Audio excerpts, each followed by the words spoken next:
हाँ जी, देखिए childhood poem हम पढ़ रहे थे।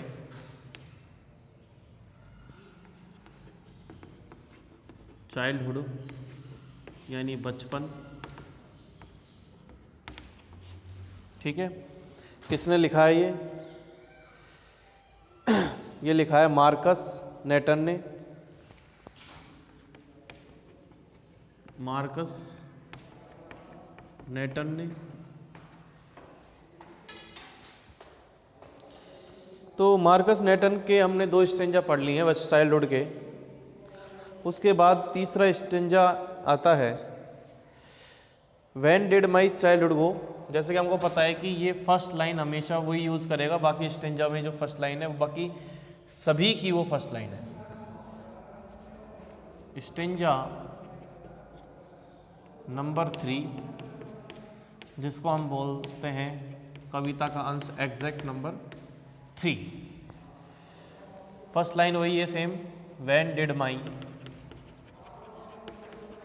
Childhood go. मेरा बचपन कहाँ चला गया। Was it when I found. Was it when I found my mind was really mine.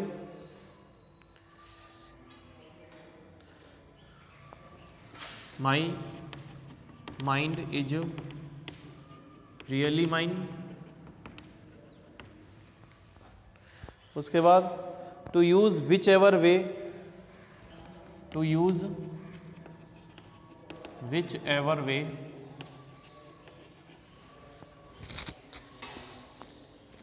I choose.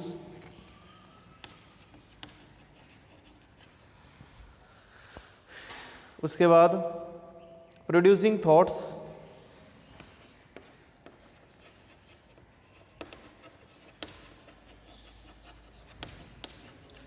Producing thoughts that were not those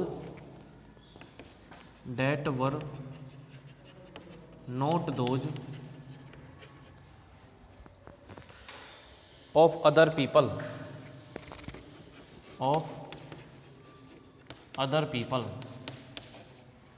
उसके बाद but my own and mine alone। but my own and mine alone was that the day। was that the day, ठीक है। तो ये आपके है stanza number 3। इसमें क्या कह रहा है कि जो इसकी वोकेबुलरी है वो तो सब कुछ ज़्यादा कुछ खास नहीं है, इसलिए डायरेक्ट इसका हिंदी अर्थ करते हैं कि मेरा बचपन कब चला गया। ये बात तो हमको पहले से ही पता है, बार बार पूछ रहा है कि ये जब था कि जब मैंने पाया अपने दिमाग में कि ये वास्तव में मेरा था, मेरा है।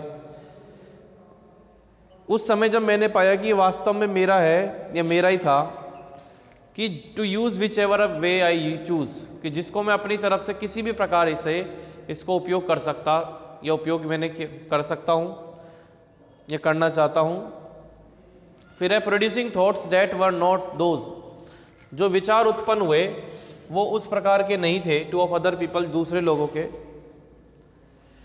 बल्कि मेरे खुद के विचार थे अकेले के। क्या ये वो दिन था? क्या ये मेरा बचपन वाला वो दिन था? तो इसमें हम क्या समझेंगे कि प्रस्तुत पंक्तियों में कवि आश्चर्य के साथ प्रश्न करता है कि क्या उसका बचपन उसी दिन खो गया था जिस दिन उसने पाया कि उसके अपने ही उसने पाया कि उसके अपने ही मन और विचार के संबंध में उसने अपने बचपन को पाया। एक अबोध बच्चे, एक नादान बच्चे के रूप में वह वही सोचता था जो अन्य सोचते थे, बिना अपना दिमाग काम में लिए। यदि हम दूसरे शब्दों में इसका अर्थ जानना चाहें तो उसका अपना कोई मन था ही नहीं, लेकिन जैसे ही उसने पाया कि उसका मन उसी का था, यानी जो सोचता था वो उसी के विचार थे और उसके विचार उसके अपने विचार थे। वैसे ही उसे लगा कि बचपन मेरा खो गया। उसमें एक अहंकार पैदा हो गया। अब वह स्वयं को अन्य लोगों में से एक नहीं मानता था, वह स्वयं को एक अनूठा व्यक्ति मानने लगा था। कवि कहता है कि शायद इसी अहंकार में उसका बचपन खो गया। कि हमने इसका अर्थ देखा। अब देखिए एपीजे अब्दुल कलाम के पिताजी डॉक्टर जैनुल आबदीन क्या कहते हैं कि आप बच्चों को प्यार दे सकते हैं लेकिन अपने विचार पूर्ण रूप से नहीं दे सकते, उसके विचार स्वयं ही पनपते हैं। बस हमको उनका पोषण करना आना चाहिए। ठीक है, तो ये आपके है स्टैंडा नंबर 3 का हिंदी अर्थ।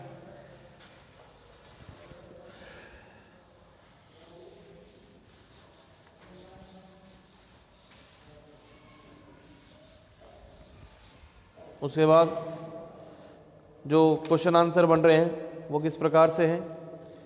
When does he think he lost his childhood? When does he think he lost his childhood? वह कब सोचता है कि उसका बचपन खो गया? What has he found about his mind? What has he found about his mind? फिर तीसरा, What does he say about his thoughts? What does he say about his thoughts? वह अपने विचारों के बारे में क्या सोचता है। चौथा, What idea does the poet want? What idea does the poet want to convey in these lines? To convey in these lines, यानी इससे पहले भी पहले वाले स्टेंजा में भी ये प्रश्न आया था कि इस पंक्तियों में वो क्या संदेश प्रेषित कर रहा है, क्या संदेश देना चाहता है। ठीक है,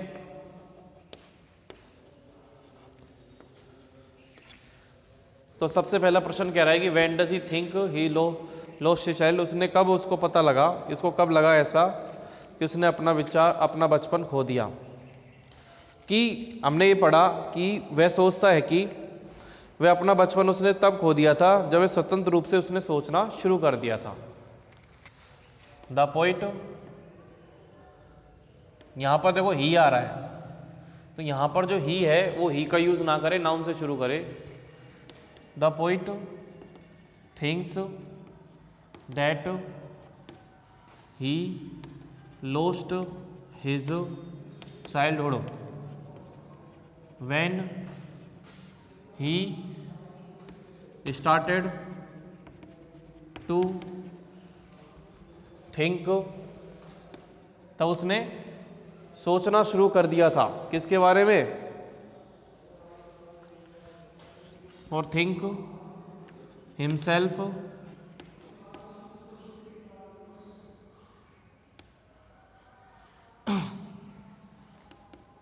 टू बी फ्री, यानी स्वतंत्र होकर। To completely be, to completely पूर्ण रूप से, कंप्लीटली बी फ्रीड, पूर्ण रूप से स्वतंत्र होकर उसने जब सोचना शुरू कर दिया था तब उसको लगा कि उसका बचपन खो गया था। फिर है कि उसने क्या पाया अपने दिमाग के बारे में। देखो हमने ये पढ़ा है कि उसने ये पाया है कि उसका मन वास्तव में उसी का मन है, वह उसी का है और किसी और का नहीं है। और वह इसे किसी भी प्रकार से काम में ले सकता है। द पोइट फाउंड, कवि ये पाता है कि पोइट हैज़ फाउंड डैट, प्रश्न में से लिखें, poet has found that his mind is his on, उसका स्वयं का है। He can think, he can think freely, he can think freely whatever he wants, whatever he wants. There is no control of other on his mind. ये पाता है वो कि उसने पाया कि उसका दिमाग उसका स्वयं का है, वह स्वतंत्र रूप से सोच सकता है जो कुछ भी वह चाहता है, और कोई कंट्रोल नहीं है दूसरों का उसके दिमाग पर, वो एकदम फ्री है। फिर what does he say about his thought, वह अपने विचारों के बारे में क्या कहता है। देखो, वह ये कहता है कि उसके विचार उसी के थे, वे अन्य लोगों के विचारों से भिन्न थे।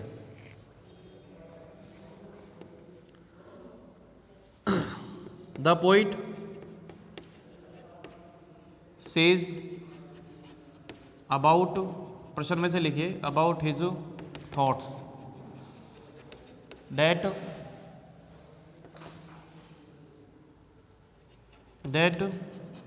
His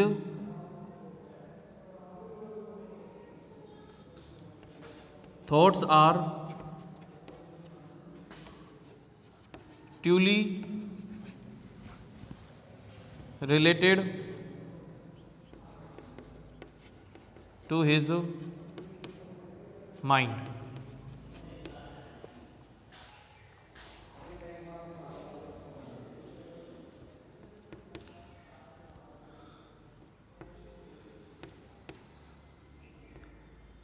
Truly his mind, and he can use his mind, to think freely. ठीक है।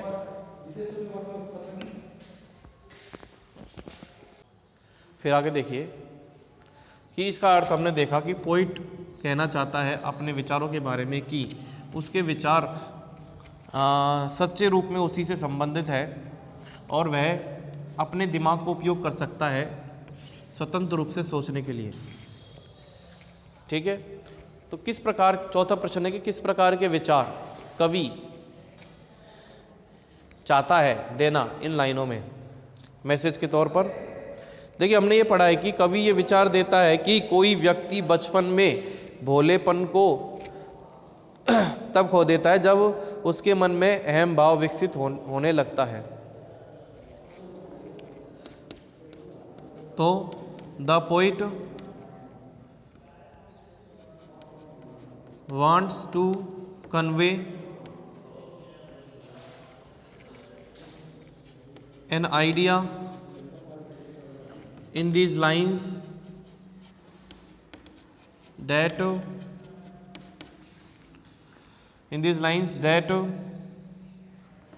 a child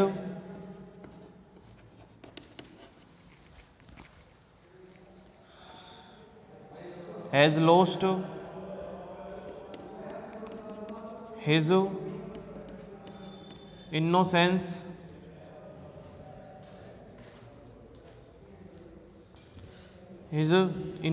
of childhood when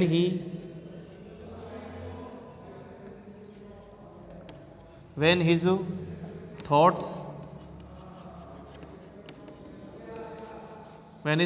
start to come with pride from his mind। In his mind.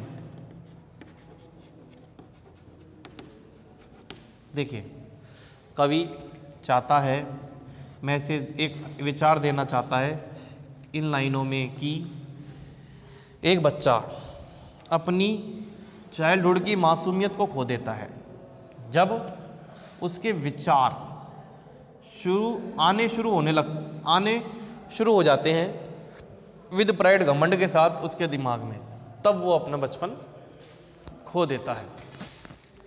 ठीक है,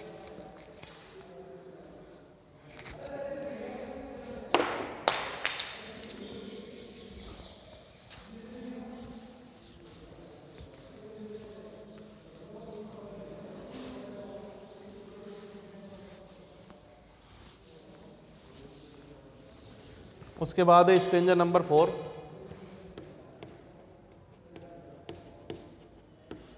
यानी exact number 4। The where did my childhood go, where did my childhood go, I went to some forgotten, I went to some forgotten place। ठीक है, that's hidden in an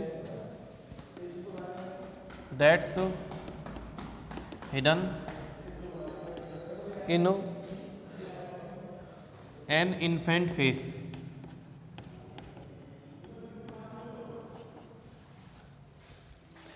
That's all I know, that's all I know। देखिए, बहुत simple है ये तो, कि ये तो आपको पता ही है। इन 3 लाइनों के बारे में देखिए, मैं गया किसी ऐसे भूले बिसरे स्थान पर जहाँ पर छिपा हुआ था एक मासूमियत भरा चेहरा, एक शिशु का चेहरा, बस यही था जो मैं जानता था। तो इसमें क्या प्रश्न पूछ रहा है कि where does the poet think his childhood has gone.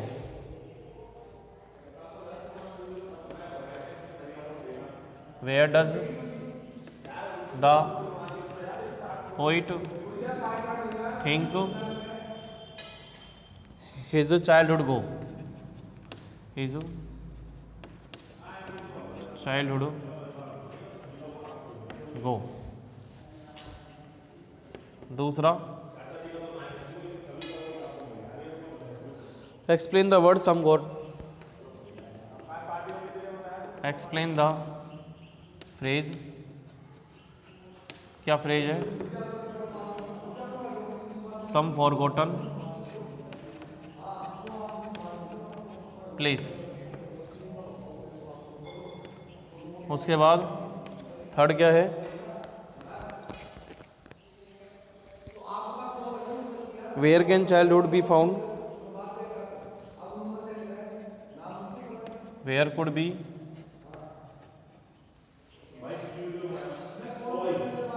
Where can childhood be found.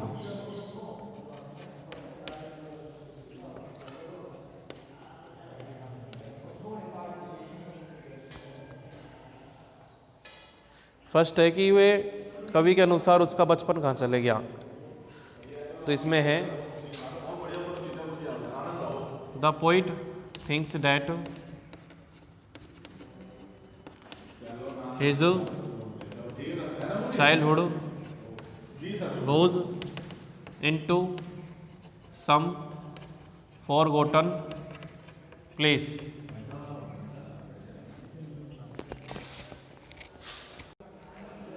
उसके बाद है कि explain the phrase some forgotten places. तो इसका मतलब है कि कवि ने अपने बचपन को पीछे छोड़ दिया, अब वह दुनियादारी में इतना व्यस्त हो गया कि उसे कभी बचपन की याद नहीं आती, इसलिए वह कहता है कि वह किसी विस्मृत स्थान पर चला गया है। तो अपन लिखेंगे the poet is busy in modern way of living life his childhood has lost in past.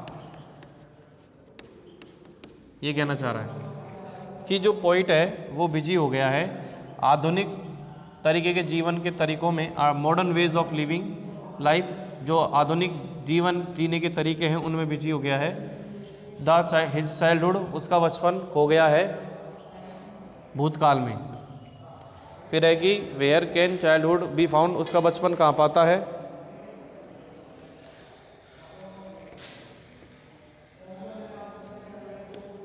Childhood can be found in infant face of his childhood time. ये उसके बचपन के समय का जो उसका चेहरा है, मासूमियत भरा शिशु का जो चेहरा है, उसी में उसको बचपन वो खोजा जा सकता है। तो ठीक है।